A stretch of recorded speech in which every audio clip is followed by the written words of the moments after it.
அதிசய காரியசித்தி தாயே ஓம் வாராகி நமோ நமக. அனைவருக்கும் வணக்கம். நான் உங்கள் தோழி கலை. இன்னைக்கு நம்ம சேனல்ல தை மாதம் தேய்பிறை சஷ்டிக்கான பதிவை பற்றி தான் பார்க்க போறோம். சஷ்டி திதி புதன்கிழமை காலை 9:08க்கு தொடங்கி வியாழக்கிழமை காலை 10:45 வரை இருக்கு. சஷ்டி திதிகள்ல முருகப்பெருமான மனதார நினைத்து வழிபட்டாலே போதும்.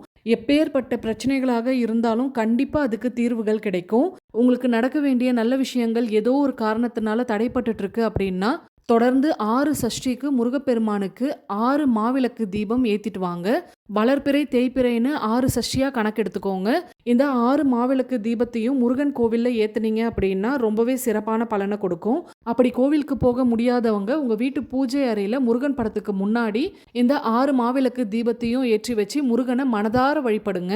இந்த மாதிரி 6 மாவிளக்கு தீபம் ஏற்றி நம்ம முருகப்பெருமானிடம் என்ன கேட்டு முறையிட்டாலும் அதை உடனே நிறைவேற்றி கொடுப்பாரு. 6 சஷ்டி முடியறதுக்குள்ளேயே நீங்க என்ன நினைச்சு தீபம் ஏத்துனீங்களோ அந்த விஷயம் கண்டிப்பா நடந்திருக்கும். இது வரைக்கும் உங்க வாழ்க்கையில சஷ்டி விரதம் கடைபிடிச்சது இல்லை அப்படின்னு சொல்லக்கூடியவங்க இந்த 6 சஷ்டி விரதமாவது கடைபிடிச்சு பாருங்க. கண்டிப்பா உங்க வாழ்க்கையில பெரிய மாற்றங்கள் தெரியும். இந்த தேய்பிறை சஷ்டில இருந்து கூட நீங்க தீபம் ஏற்ற தொடங்கலாம். சஷ்டி திதிகளில் முருகப்பெருமானுக்கு ரொம்பவே பிடித்த பஞ்சாமிர்தம் நெய்வேத்தியமாக செய்து வைத்து வழிபடுங்க.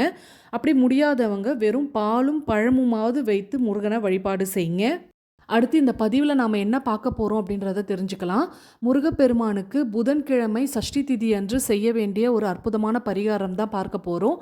இந்த பரிகாரம் சஷ்டி திதிக்கு தொடர்ந்து 9 நாள் செய்கிற மாதிரி இருக்கும். பெண்கள் இந்த பரிகாரம் செய்ய போகிறீங்க அப்படின்னா இந்த 9 நாளில் உங்களுக்கு பீரியட்ஸ் டேட் இல்லை அப்படின்னா தாராளமாக நீங்கள் இந்த பரிகாரத்தை செய்யலாம். அப்படி இல்லாமல் பீரியட்ஸ் டேட் இருக்குது அப்படின்னு சொல்கிறவங்க உங்கள் வீட்டு ஆண்களை செய்ய சொல்லுங்கள். ரொம்ப பெரிய பரிகாரம்லாம் இல்லை, ரொம்பவே எளிமையான பரிகாரம் தான்.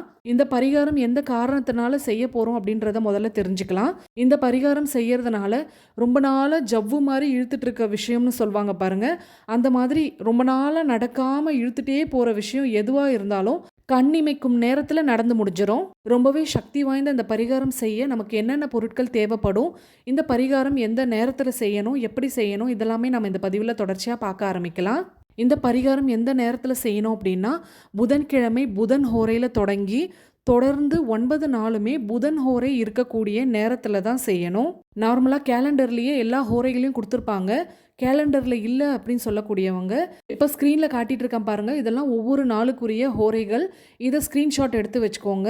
புதன்கிழமை புதன் ஹோரையில் என்ன நேரம் இருக்கோ அந்த நேரத்தில் நீங்கள் இந்த பரிகாரத்தை செஞ்சு முடிக்கணும். நார்மலாக அந்தந்த நாளுக்குரிய ஹோரை நமக்கு தெரியும். அந்தந்த நாளுக்குரிய ஹோரை எப்போவுமே காலை 6 மணிலேருந்து 7 மணி வரை இருக்கும். அடுத்து மதியம் 1 மணிலேருந்து 2 மணி வரைக்கும் இருக்கும். கடைசியாக இரவு 8 மணிலேருந்து 9 மணி வரைக்கும் அந்த நாளுக்குரிய ஹோரை இருக்கும். இந்த பரிகாரத்தை புதன்கிழமையில் தொடங்குறதுனால புதன்கிழமைக்கான ஹோரை காலை 6 மணிலேருந்து 7 மணி வரைக்கும் இருக்குது. முடிஞ்சால் 6 மணிலேருந்து 7 மணிக்குள்ளே நீங்கள் செய்யலாம். அப்படி முடியாதவங்க மதியம் 1 மணிலேருந்து 2 மணிக்குள்ளே செஞ்சு முடிச்சிருங்க. அதுவும் மிஸ் ஆயிடுச்சு அப்படின்னா இரவு 8 மணிலேருந்து 9 மணி வரைக்கும் இருக்குது, அதுக்குள்ளே செஞ்சு முடிச்சிடணும். இப்போ இந்த பரிகாரம் எப்படி செய்யணும் அப்படின்றத பார்க்க ஆரம்பிச்சிடலாம். ஒரு பச்சை நிற துணி எடுத்துக்கோங்க. அதில் சந்தனம் பன்னீர் விட்டு குழைத்து இப்போ ஸ்க்ரீனில் காட்டியிருக்கா மாதிரி கட்டம் வரைஞ்சிக்கோங்க. அதை 3ஆக டிவைட் பண்ணி 9 கட்டமாக வரைஞ்சி எடுத்துக்கோங்க. இந்த கட்டத்துக்குள்ளே நான் என்னென்ன எண்கள்லாம் எழுதியிருக்கனோ அதை சரியான வரிசையில் பார்த்து எழுதிக்கோங்க. உள்ளே எழுதக்கூடிய எண்களும் சந்தனத்தால் தான் எழுதணும். 9 இருக்கக்கூடிய கட்டத்துக்கு பக்கத்தில் ஆரோ மார்க் வரைஞ்சிருப்பேன். அது எப்படி நான் வரைஞ்சிருக்கனோ அதே மாதிரி பார்த்து வரைஞ்சிக்கோங்க. அதே மாதிரி கடைசியாக கட்டம் முடியக்கூடிய எண்ணில், அதாவது 7 அப்படின்ற எண்ணுக்கு பக்கத்தில் இப்போ நான் எப்படி வரைஞ்சி வச்சிருக்கனோ அந்த மாதிரி வரைஞ்சி வச்சுக்கோங்க. இந்த கட்டத்தில் இருக்கக்கூடிய எண்களை சரியாக எழுதினாதான் இந்த பரிகாரம் வேலை செய்யும். புதன்கிழமை புதன் ஹோரையில் முதல் பரிகாரத்தை தொடங்கணும். அதுக்கு கொஞ்சமாக பச்சை பயிறு எடுத்து 9 அப்படின்ற எண் மேலே வைக்கணும். மறுநாள் வியாழக்கிழமை புதன் ஹோரையில் 4 மேலே கொஞ்சமாக பச்சை பயிறு வைக்கணும். அடுத்து வெள்ளிக்கிழமை புதன் ஹோரையில் 11 எண்ணுக்கு மேலே வைக்கணும். இந்த மாதிரி ஒவ்வொரு நாளுக்குரிய புதன் ஹோரையில் ஒவ்வொரு எண் மேலேயும் கொஞ்சம் கொஞ்சம் பச்சை பயிறு வச்சுட்டு வரணும். இந்த பரிகாரத்தை உங்கள் பூஜை அறையில் வச்சு தான் செய்யணும். ஒரு தட்டு மேலே இந்த பச்சை துணியை வச்சுட்டு தினமும் நீங்கள் பச்சை பயிறு வச்சுட்டே வரணும். 9 நாள் முடிஞ்சதுக்கப்புறம் 10வது நாள் இந்த துணியோடு சேர்த்து இந்த பச்சை பயிரை ஒரு மூட்டை மாதிரி கட்டி முருகன் படத்துக்கு முன்னாடி வச்சிருங்க. அடுத்து இந்த பச்சை பயிரை எது எதுக்கெல்லாம் பயன்படுத்தலாம் அப்படின்னா, ஏதாவது ஒரு கம்பெனியில் இன்டர்வியூ அட்டன் பண்ண போகிறீங்க, உங்களுக்கு அது சாதகமாக நடக்கணும் அப்படின்னும்போது இதிலேருந்து கொஞ்சமாக பச்சை பயிறு எடுத்து ஒரு துணியிலையோ அல்லது ஒரு பேப்பர்லேயோ மடித்து உங்கள் பாக்கெட்டில் வச்சு எடுத்துகிட்டு போங்க. எத்தனை பேர் அங்கே இன்டர்வியூ அட்டன் பண்ணாலும் நீங்கள் தான் கண்டிப்பாக அந்த இன்டர்வியூவில் செலக்ட் ஆவீங்க. ஏதாவது வழக்குகளில் உங்களுக்கு சாதகமாக வெற்றி கிடைக்கணும் அப்படின்னாலும் இந்த மூட்டையில் இருக்கக்கூடிய பச்சை பயிர்லேருந்து கொஞ்சமாக எடுத்துகிட்டு போங்க. உங்கள் வேலை முடிஞ்சதுக்கப்புறம் கால்படாத இடத்துல அந்த பச்சை பயிரை தூக்கி போட்டுறணும். திரும்பவும் வீட்டுக்கு எடுத்துகிட்டு வரக்கூடாது. உங்கள் வீட்டில் குழந்தைங்க எக்ஸாம் எழுத போகிறாங்க அப்படின்னாலும் நீங்கள் இந்த பச்சை பயிர்லேருந்து கொஞ்சமாக கொடுத்து அனுப்புங்க. கண்டிப்பாக நல்ல மார்க் எடுத்து பாஸ் பண்ணுவாங்க.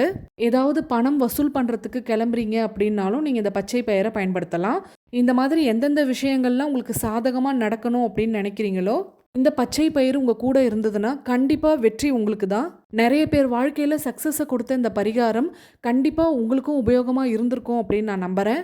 உபயோகமாக இருந்திருந்தா ஒரு லைக் பண்ணிவிட்டு அப்படியே உங்கள் ஃப்ரெண்ட்ஸ் அண்ட் ஃபேமிலிக்கும் ஷேர் பண்ணிவிடுங்க.